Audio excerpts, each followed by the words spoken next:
Greetings all, this is Rick Levine with your January 2023 mid-month update.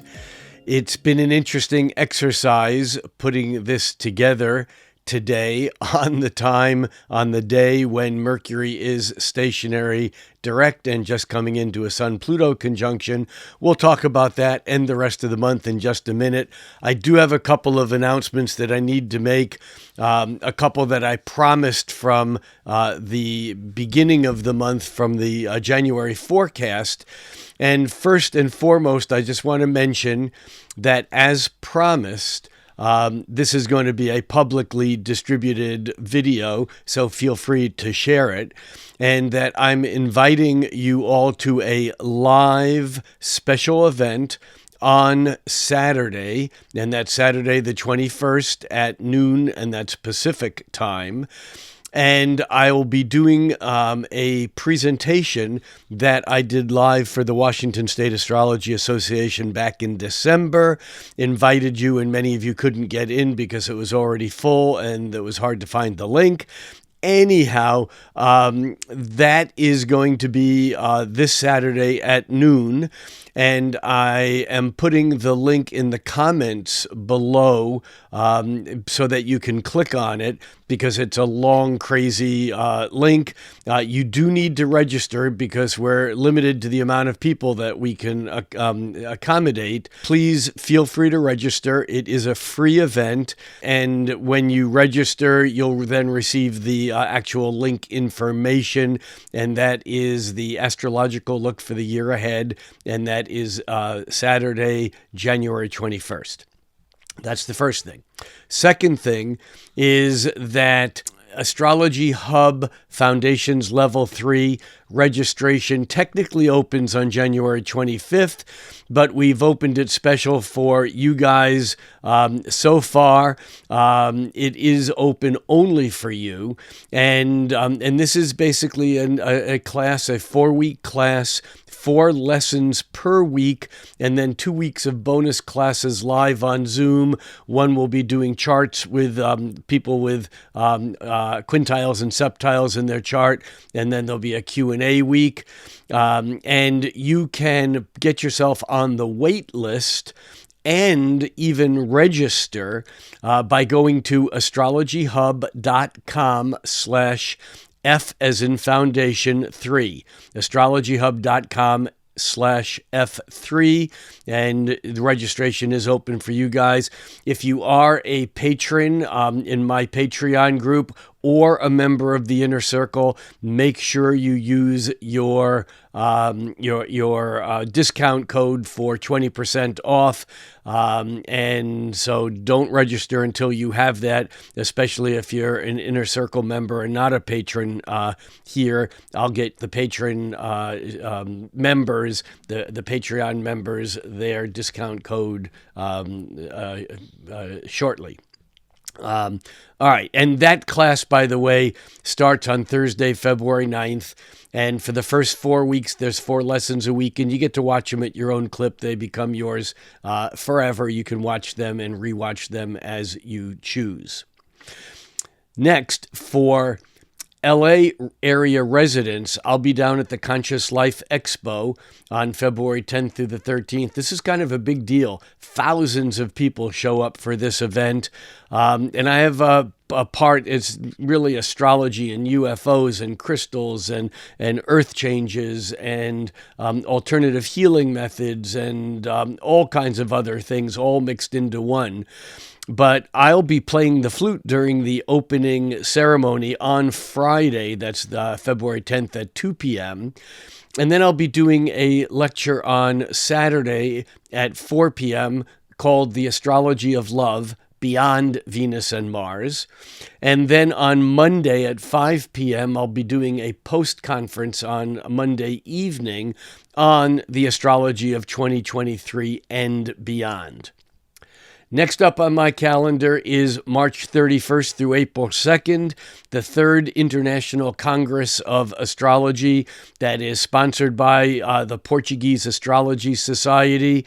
I'll put the link down below here, and all these links I'll put in the first comment that I'll pin to the top below, so you have clickable links for all these events.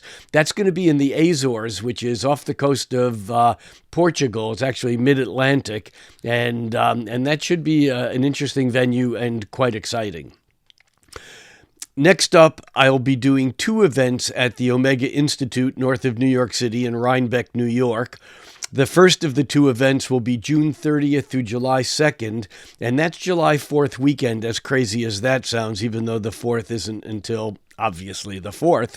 But June 30th through July 2nd, I'll be doing this with some really great astrologers, Maurice Fernandez, Lynn Bell, Ann Orderly, and Rachel Lang. And the topic for the weekend is consciousness at the crossroads, and it'll be a very exciting weekend.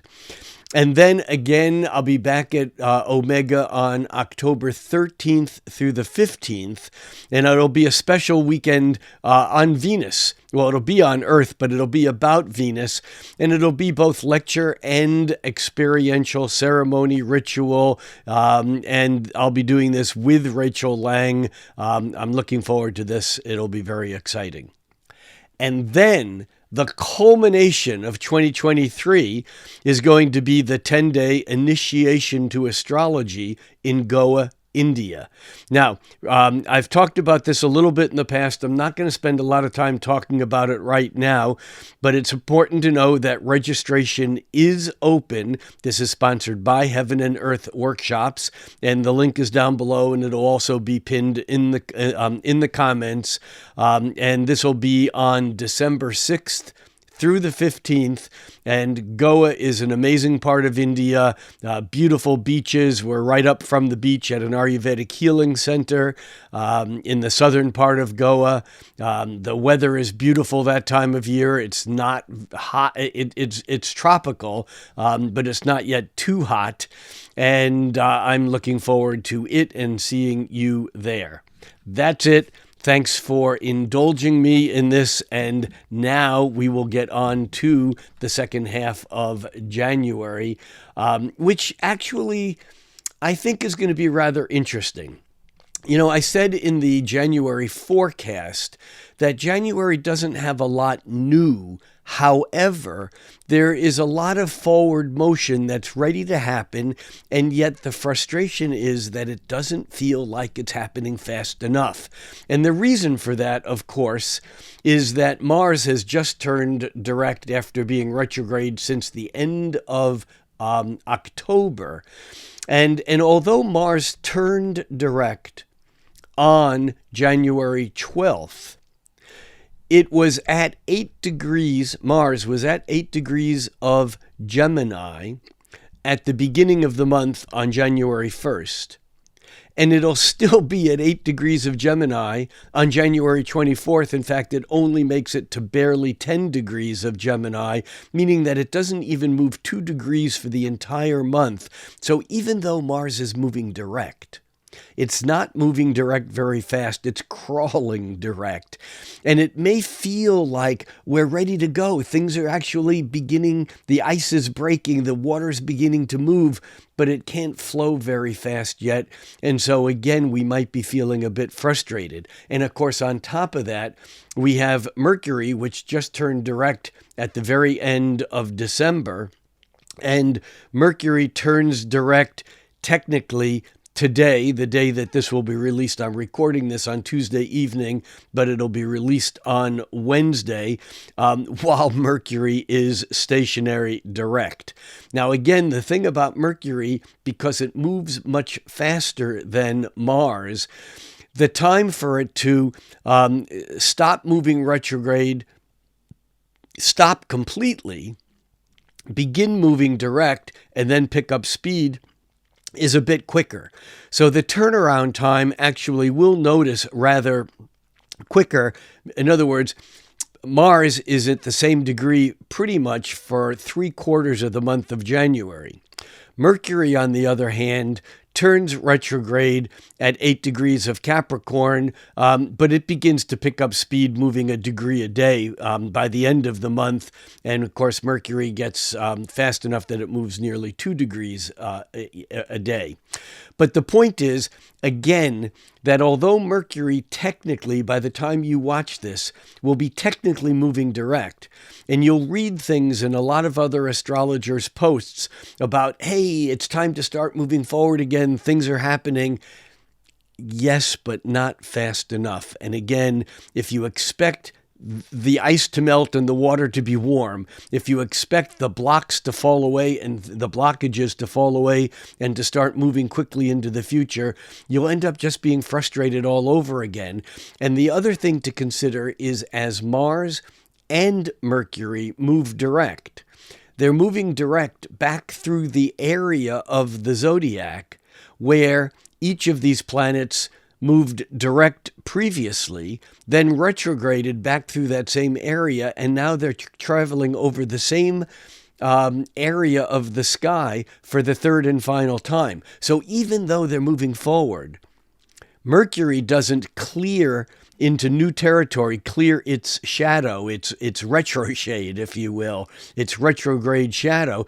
It doesn't clear that moving into new territory until February. And Mars doesn't clear that territory until toward the end of March. And so it may actually be that some of the projects that we have going, some of the movement that we're looking for, some of the excitement that we're feeling and we're ready to jump on it may not actually really unfold at the rate we want it to until the end of March and even on into April. So patience is the key. Even though we are at a point of ready, set, go, we are at a point of moving forward. It just might not feel like we're moving forward very fast. So let's take a look at the charts for the rest of the month. We'll just kind of whiz through this pretty quickly. But we are looking at starting off today. Again, I'm recording it late on the 17th, but on the 18th is a very, very powerful day for a number of reasons. First of all, Mercury is stationary direct at 8 degrees of Capricorn and 8 minutes. When a planet is stationary, it's like everything else in the universe is turning around that one planet. It may take longer for us to accomplish certain things that are mercurial. For example, my doing this recording tonight just took several false launches. I don't want to go into the stories, but it was a typical Mercury retrograde energy where I started working on this early today, and it's not until late in the evening that I'm actually getting to record it. But the other thing that's going on today, I'm saying today always will reference the date that we're looking at, January 18th. And the charts that we will be looking at will be largely the charts for noon. If they are other than that, I will mention it. So this is a chart for noon at January 18th. We can see that Mercury is stationary and it's stationary direct. We can see that the moon is in mid-Sagittarius, giving us a little bit of impetus or a lot of impetus. But what we also can see is that at noon, the sun has just cleared its once-a-year conjunction with Pluto. Now, the important thing to understand here is that Pluto at the end of Capricorn is moving into Aquarius in March. And so this conjunction of the sun with Pluto is very powerful because it's kind of shining a light on all those things that are still unfinished, undeconstructed. Is that a word? That are not yet deconstructed, that are things that are still buried, things that still have to be processed, because Pluto will move into Aquarius as if we're ready to move into the future, and then it moves back into Capricorn, and it doesn't move into Aquarius finally, completely, until next year, until 2024. But Pluto is the planet of intensity. It's the planet of volatile emotional power. When Pluto it lines up with the sun, it's like the light of day, the sun, the light of awareness, the sun, is shined into the darkness, into the unconscious, into the subconscious, and we get to see things that we don't normally see. Things come out into the open. And this can be very profound, and it can also be difficult to work with, because sometimes as things come out into the open, we're not ready for them. We're not ready to process them. And so what happens is that the candle that is lit in the darkness brings awareness that then shows us what we need to do, what we need to work on.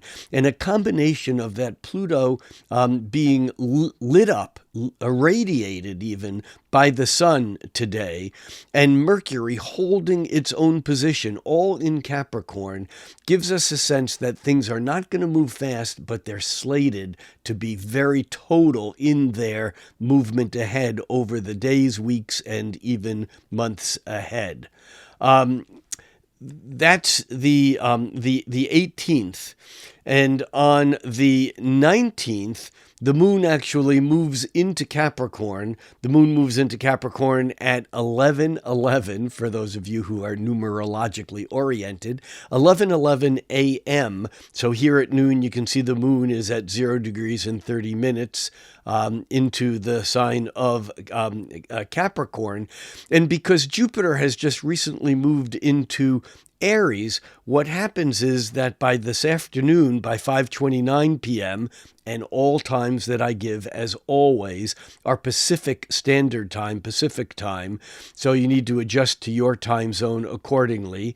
But at 5:39 p.m. Pacific Time, that's 8:39 p.m. in East Coast U.S., the moon actually reaches 3 degrees and 54 minutes, or 3 degrees plus of Aries, and it will form an exact square with Jupiter. This actually can create an environment where we're ready to overcommit, overstate, overdo, overindulge. This isn't necessarily a long-lasting transit, but it's an important one. But it actually takes the background by the 20th, because on the morning of the 20th, actually very early in the morning, maybe even late on the night of the 19th, depending upon where you are on the planet, this actually occurs at 12:29 a.m.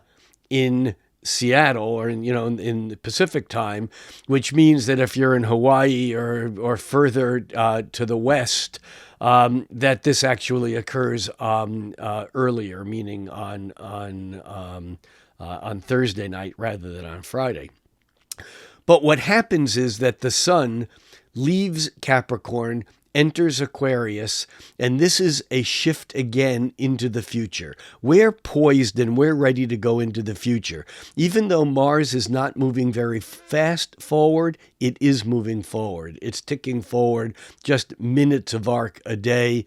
Mars was at 8 degrees 25 minutes on the 19th, and today on the 20th, it's 8 degrees 31 minutes, so it's moving like 1/10 of a degree a day right now. Meanwhile, Mercury is barely moving, also 1/4 of a degree a day right now or so.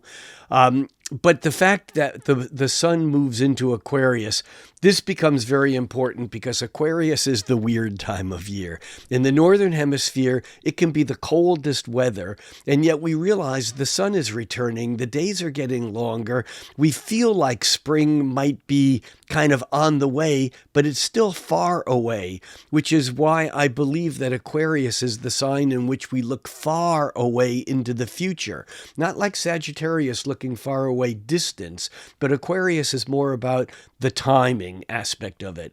It's ahead of the curve. Aquarius is the sign of technology and future things and invention. It's a conceptual air sign, and when the sun moves into Aquarius, we might feel the weight of Capricorn being lifted a little bit, but we also have to be aware that Venus is moving toward a conjunction with Saturn, and so we're still feeling a little bit of that weight coming on. I'll talk more about that in the couple of days ahead. The other thing that's going on, though, on the 20th is that Mercury is forming a quincunx with Mars. Now, remember, Mercury and Mars are the two planets that have just stationed direct. They're not moving very fast. Mercury is moving slow compared to its normal speed, as is Mars, and yet they're forming a quincunx, which is like this. It's like the irritating. It's the nail on the chalkboard, and it's Mercury in Capricorn that wants to get everything right and do things methodically and calculating to make sure that everything is happening in the right order. Meanwhile, Mars in Gemini is all over the map, and it's wanting to go every which way. And so we can kind of feel a bit out of kilter. What's that word? Cattywampus. That's the word I was looking for. There's that thing where it's like things are not quite fitting together, and so we can feel a bit disjointed with this aspect of Mercury forming that irritating quincunx with Mars. Then what happens is early in the morning on Saturday, the 21st, the moon moves into Aquarius, and then by 12:53 p.m., boom, we can see that the moon and the sun are at the same degree and same minute, 1 degree 33 minutes of Aquarius, and this is the new moon. This is actually the Chinese New Year. It's the moon that marks the beginning of the rapidly increasing light of the sun, and it's again tied to the future, to the year ahead. Many cultures believe that the year actually starts on the new moon in Aquarius, and so this again is very exciting. We can feel like we're moving into the future, and it's hard to hold back that enthusiasm. Except notice that Venus and Saturn are now only a degree apart, and they actually are conjoined exactly tomorrow on the 22nd. We'll now move to the 22nd at noon. And we can see that the moon is still in Aquarius on the 22nd, which means that the moon will catch up with Saturn and with Venus later today, and in fact early tomorrow morning. But right now you can see that Venus is just a few minutes of arc away from Saturn, and that Venus-Saturn conjunction occurs at 12:12 p.m. on Sunday the 22nd. Now, what does this mean?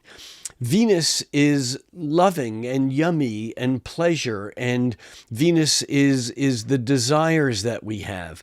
And Venus is running into a wall. That wall can be our own self-imposed boundaries. It can be old habits and training that we have that prevent us from just opening up and being vulnerable to that Venus creating a more open interaction. But Venus conjoined with Saturn can also be the feeling that others around us are shutting down. It might be the feeling that there's a coldness, like an emotional chill in the air. Now, the upside is that when Venus joins up with Saturn, Venus is no longer interested in the pleasure of immediate gratification. Saturn says to Venus, it's more important to wait for the real thing. than it is to just be pleased and have that gratification come and go. So there's a sense of loyalty and longevity and even endurance when it comes to that Venus lining up with Saturn. However, many of us are impatient, and when Venus lines up with Saturn, all we can feel is that we're not getting what we want, rather than realizing that we're being encouraged to wait for something that's better than just the passing moment. Now, into that comes the moon, and you can see here that the moon looks like it's going to line up with Venus and then Saturn, but by the time the moon reaches those two planets, Venus is already past Saturn, because Venus lines up with Saturn at 12:12 p.m., as I stated earlier. So then Venus actually reaches Saturn first at 1:24 a.m. Monday morning, and then it reaches Venus at 2:19 a.m. on Monday morning. And so what we might feel as we push on towards Sunday evening, we might feel that moon getting closer and closer to the Venus-Saturn or the Saturn-Venus conjunction, and it might feel like we're getting that same boost of difficult, of restraining, restrictive, constrictive emotional energy all over again. However, and this is an important however, also on the afternoon of Sunday, January 22nd, Uranus, which is a slower moving planet, it takes 84 years to go around the sun once. Uranus actually makes its station, ending its 5-month-long, 4.5-month-long retrograde period. However, when Uranus ends its retrograde period, because Uranus moves so slowly, Uranus actually barely changes degrees. In fact, Uranus was at 15 degrees and 7 minutes, but 15 degrees back at the beginning of the month. And by the end of the month, by the end of January, Uranus is basically at 14 degrees 58 minutes. It's retrograded back, and it hasn't even gained its own place where it was. It's still only a few minutes away. So even though Uranus turns direct it turns direct on the 22nd at 14 degrees 55 minutes. By the end of the month, it's only at 14 degrees 58 minutes, meaning that, again, even though Uranus turns direct, and it's a lightning bolt, because Uranus is electrical, it's a lightning bolt, but it's a lightning bolt in slow motion.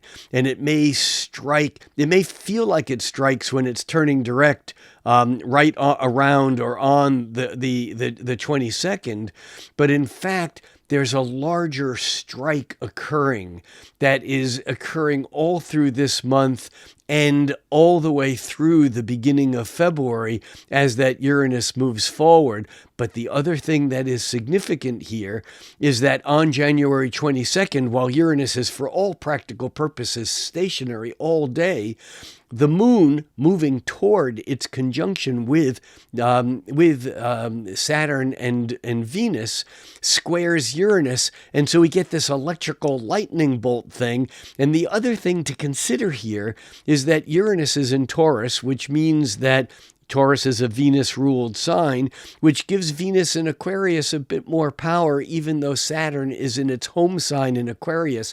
And so I think on January 21st, 22nd, 23rd, it's like anything can happen. It's like lightning bolts from the blue strike out emotionally, strike out in some way that release energy that's been held up, that's been pent up, and I think that this can be very exciting, and yet it's going to require us to adapt to a change that we may not know about yet, and we may not like, and it doesn't matter because the change is going to occur, and we need to shift gears in order to roll with these punches, especially since that Uranus is going to be now moving direct for the next many months. That's January 22nd. Early on the 23rd, actually in the morning, but about 9 o'clock in the morning, the moon moves out of Aquarius and into Pisces. And, this is kind of an interesting deal because the moon moving into Pisces softens energy. And in some ways, this is a bit of a harbinger because actually Venus moves into Pisces later on in the month. Venus moves into Pisces on what day is that? Bear with me here a second. It moves into Pisces on the 26th. And so as the moon moves into Pisces on the 23rd, we're getting this wave of sensitivity, of compassion, of kind of a softening of the energy, because Pisces compared to Aquarius has more permeability. It's a water sign, not an air sign.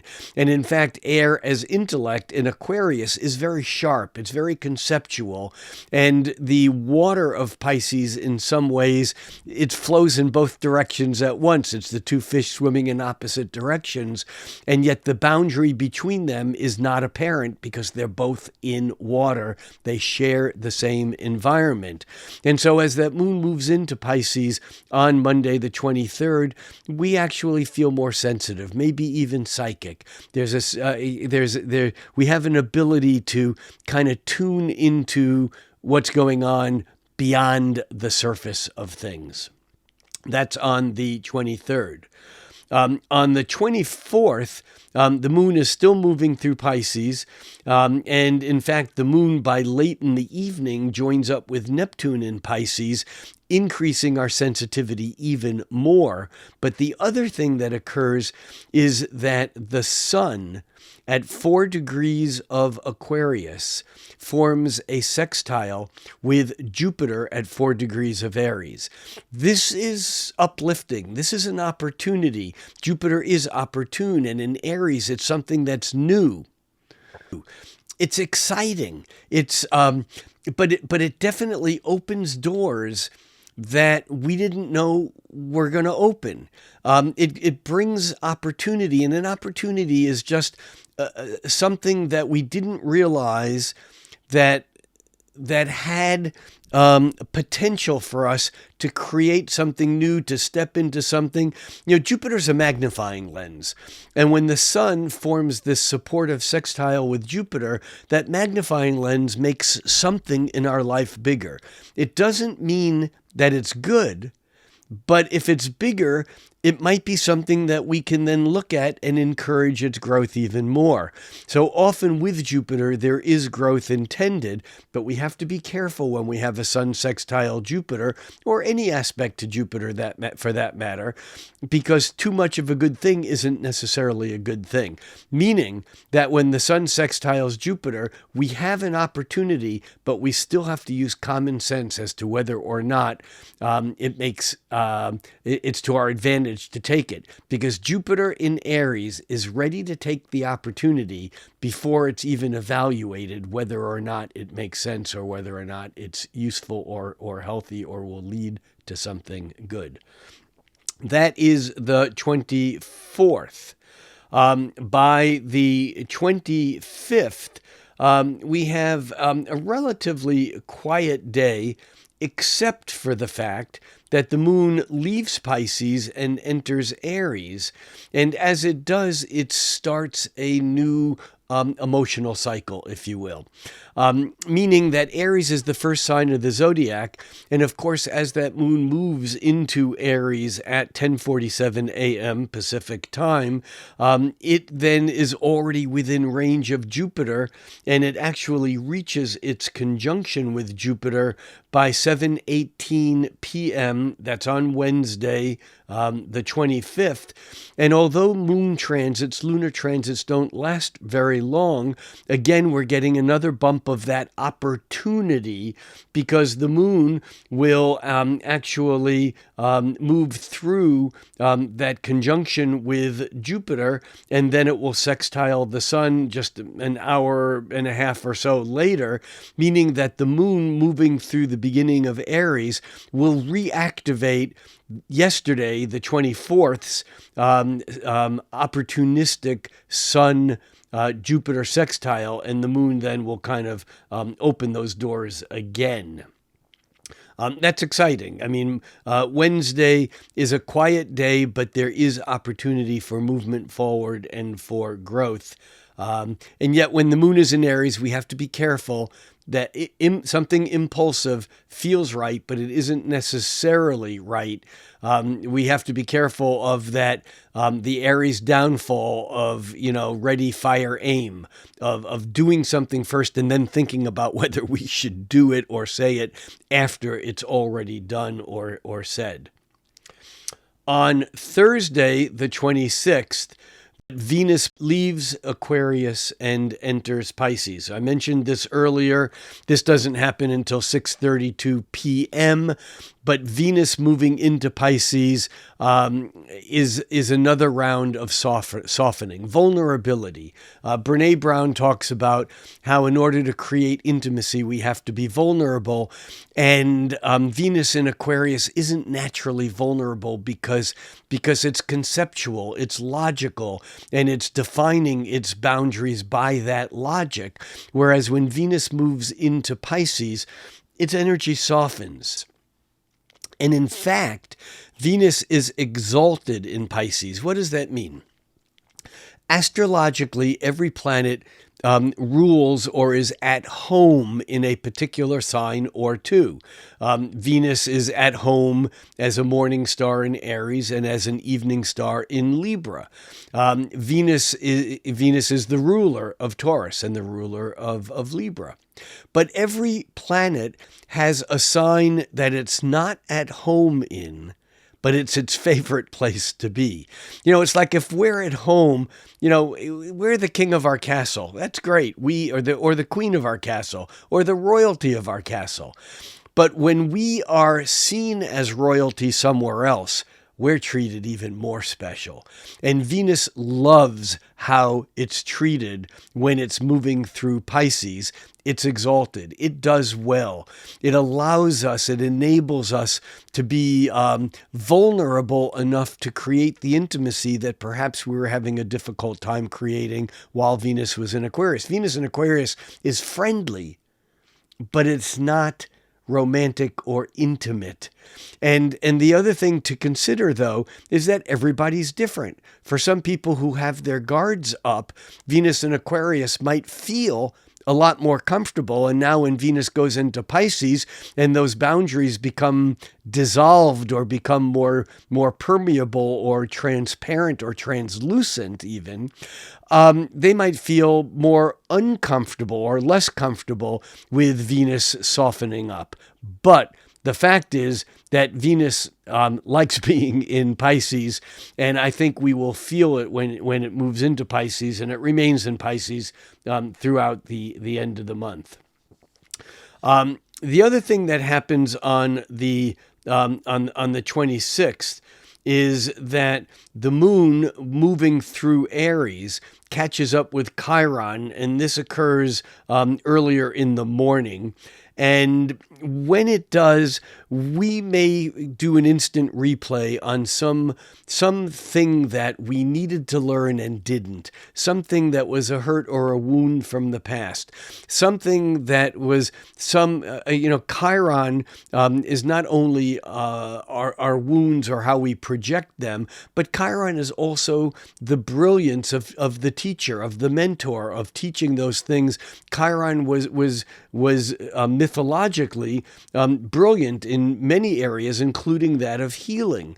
And as such, when the moon lines up with Chiron early this morning, again on the West Coast, it's at 8:16 a.m. Pacific time. What that means is that we have an opportunity to heal ourselves, to forgive ourselves or to forgive others. And this isn't just saying, I'm sorry. This is deep forgiveness that frees us from whatever it was that was basically blocking us, that was tying us to perhaps the past. On Friday, the 27th, things quiet down toward the end of the month. We do have, on Friday, we do have Mercury forming a square with Chiron, which is interesting after the moon's conjunction with Chiron. It's almost like on the 26th, we get to we get to confront our wounds, we get to feel them, we get to talk about them, we get to learn new ways of being, or even teach others things that might help them.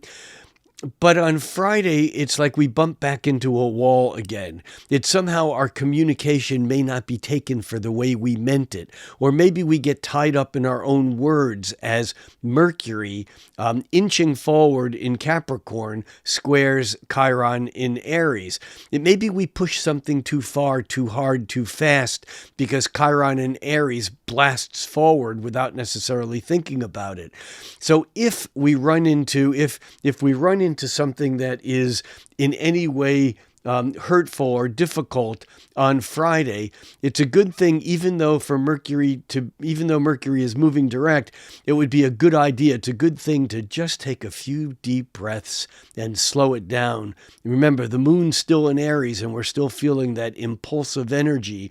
And on top of that, we're also beginning to feel two other trines that build all weekend that I think ultimately make this weekend into a rather cool weekend. What are they, and why do they make a cool weekend? Well, the sun is moving toward a trine with Mars. That's not exact till Sunday, but we'll already be feeling it on Friday and even more so on Saturday. And Mercury moving toward a trine with Uranus that is also exact on Sunday, the 29th. And although we won't feel it although it won't be exact until the 29th, we will be feeling it even on Friday and Saturday. Now, what do these two trines mean? Well, the sun in Aquarius, trining now direct Mars, inching forward now, in Gemini, is basically air energy, and Mars is energy itself. Mars is motivation. Mars is direction. And when the sun trines that Mars, the sun throws its light towards Mars, and we feel the energy. This weekend is not just a lay around on the couch watching TV weekend. This is a weekend to do something. To even though we may not do it as fast as we want, we may not accomplish as much as we want. This is about taking those little steps forward that we maybe began as each Mars and Mercury turned direct. But now we really need to find a pace. We need to pick up that pace, and we need to do things. We need to, and again, these are air signs, Aquarius and Gemini. So there's also a mental element to this, and that mental element comes in even more. I mean, because Mars moving through Gemini, and Gemini is Mercury's home sign, and so we look to Mercury, and Mercury is moving toward that trine with Uranus, and this is a delicious trine. This is brilliant thinking, breakthrough ideas. This is saying things that are connecting dots that we weren't able to connect previously. And the thing about this, though, is that just because we can connect two dots, just because we can make a breakthrough mentally, doesn't mean that it's a good idea.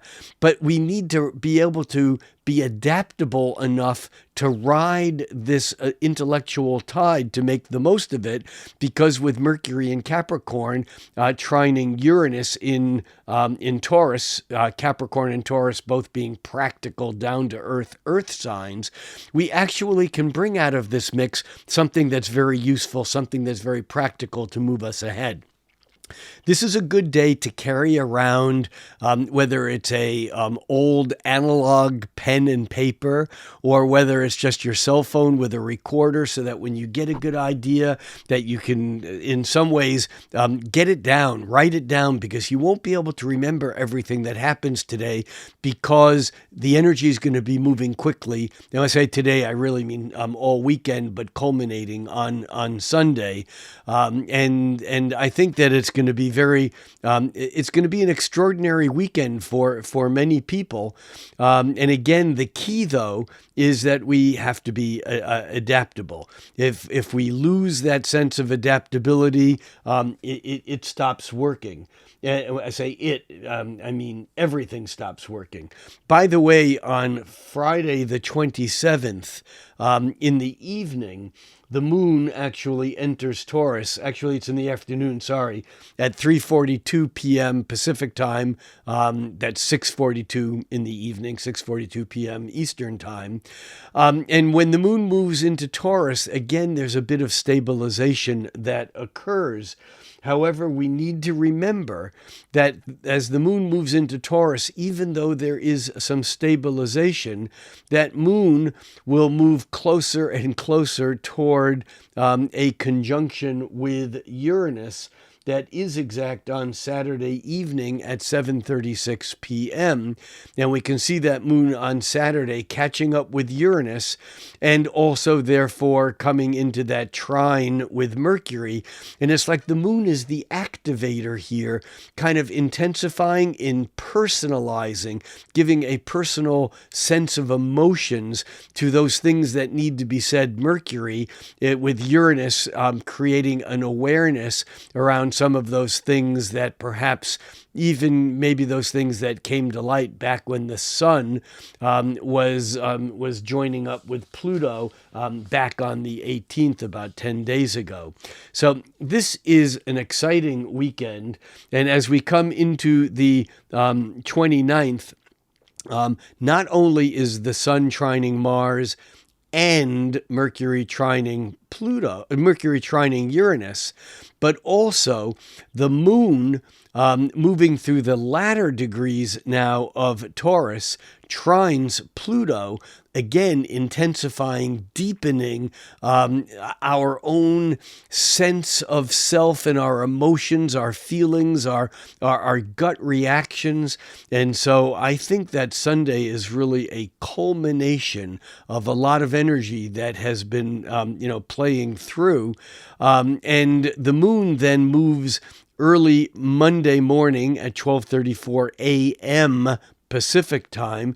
The moon moves into Gemini, and again the energy lightens. The moon, when it moves into Gemini, it in some ways brings fresh air. It's like we get to take a fresh breath and we get to adapt to something new, even though we don't quite know what the new is yet. I think it's an important shift that leaves us on Monday as that moon moves further through Gemini.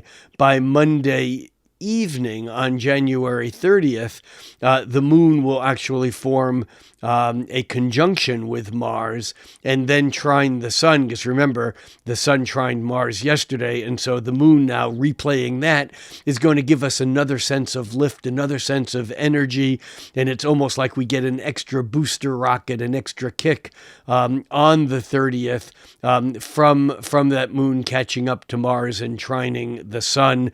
I think that this all in all can be a really positive weekend, especially, or maybe even only, if we're willing to adapt to the changes that are around us.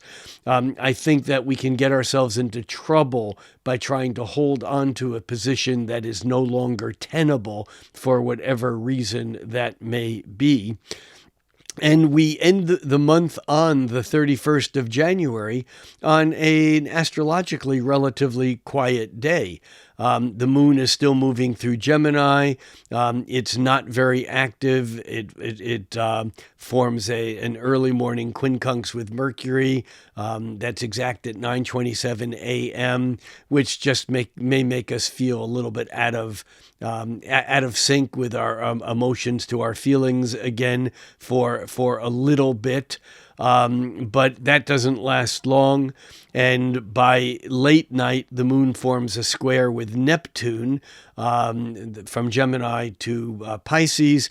May be a bit confusing. It may be a bit dreamy as we're settling off on Tuesday night.